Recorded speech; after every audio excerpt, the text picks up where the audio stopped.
Good afternoon, people of the grid. It's the first working day for me of the new year, and I'm starting it off with a road trip. So I've got the day done here in Calgary. Now I'm making a run for Edmonton. I've got some meetings up there.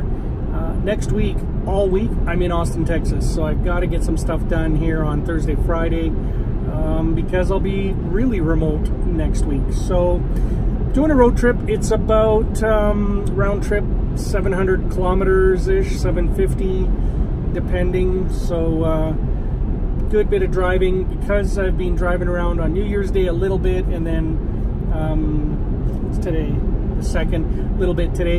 I'm just gonna pit stop real quick at the Cross Iron Mills supercharger, pick up a bit of a charge.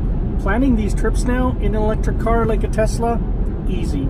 You just sort of pull in. The computer here will tell me when I'm ready to go. It's actually, in fact, saying that I only need about, how much? Oh, about 30 minutes. So maybe I'll pop in, grab some food for the trip out, or I'll grab some food in Red Deer. I don't know. Anyways, I got to make a bit of a pit stop, and then I'll carry on. Edmonton tonight, back home tomorrow night. Oh, and as far as hitting the new year running, we've got a furnace guy coming in. He's actually probably at the house right now. I phoned him first thing this morning and got in line. It turns out up here in Canada, this is like the Murphy's Law of furnaces. They always seem to break either on Christmas Eve or New Year's Eve. On the coldest kind of holiday nights of the year, that's when our furnaces tend to die, which up here is pretty nasty because it can get really cold. So it'll be nice to have our furnace up and running again.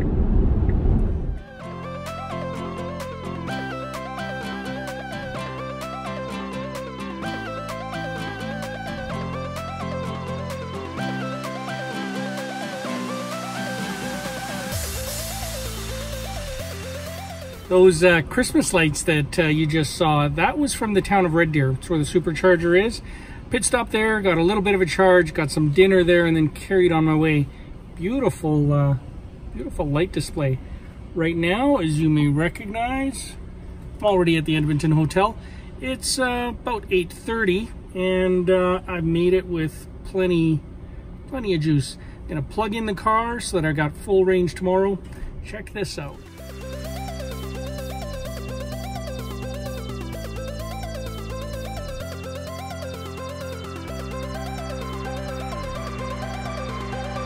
At 206 watt hours per kilometer on the car. That's some really good utilization. Roads were dry, didn't have any winds in my way, and yeah, it's almost summer-like. So the battery was obviously running at proper temperature. Makes a huge difference. All right, car will be ready for me early in the morning, and let's go see what's going on in the hotel room.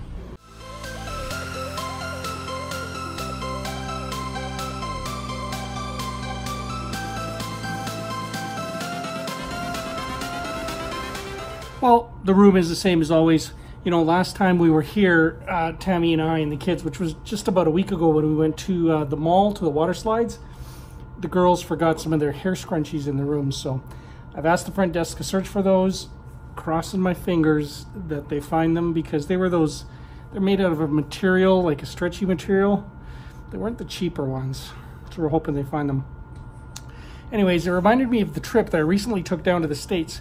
So I'm going through security. I do this all the time. I've got it down to a science. I know to take off my belt, I take off my shoes, pull the laptop out. All of that stuff gets done so that I can clear security with as little fuss as possible. And usually it works. Sometimes you get the extra search, no big deal. I'm in the line and I'm taking my stuff out of my bag, and I see this dude. I mean, he's a teenager. He's probably a little older than Ethan, maybe 18, Ethan's 16. He's pulling out an entire Xbox out of his carry-on luggage. And I would do the same thing. If I was taking a PS4 or an Xbox or even a Wii, I would carry it on. I wouldn't trust it to luggage underneath, because that stuff just gets roughed up. So this poor guy's pulling out all of these wires, the power cable, because the Xbox is practically, I mean, they all suck a lot of power. The brick is huge, the cables are huge. He's trying to contain the cables in the box. He's pulling out controllers, like I think he had 2 or 3 controllers, putting them in the trays, puts his Xbox gently in the tray, off it goes. And all I can think is 2 things. Number 1 is my video game system of choice, which is no secret by now. I've played all of them. We have a PS4, we have a Wii. I've stayed away from Xbox just because PS4 has been serving our needs and the Wii has been serving our needs. But those systems are dwarfed by what's in here. This case, it's got a zipper on the back that's got some stretchy stuff. This is where I carry my USB charge cable and the little Joy-Con backs. So if you snap off the controllers, you can play disconnected. This is exactly, I get out of this what that guy's getting out of his Xbox, and that took up an entire carry-on for him. And it's extremely heavy. This thing, extremely light.